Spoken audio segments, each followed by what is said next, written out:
Display modes. The MilliK has a number of display options. The single window. In the single window, you can view any single channel or the difference between two channels in graphical and numeric form. This includes the mean and standard deviation. Functions available from within this window are selecting which channel to view, clearing the graph, clearing the rolling statistics and resetting the statistics counter, and setting the scales for graphs.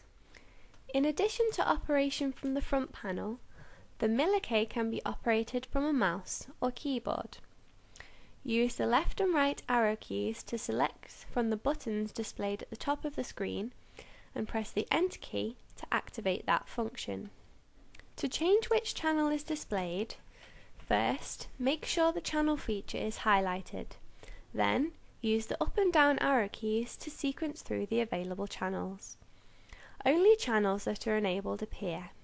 So, if only one channel is enabled, this button has no effect. The multi-window. In the multi-window, you can view all the enabled channels in numeric form together with their mean and standard deviations. In this window, you are able to clear the rolling statistics and reset the statistics counter. Use the left and right arrow keys to select from the two buttons displayed at the top of the screen. Press the Enter key to activate that function, for example, to clear the statistics.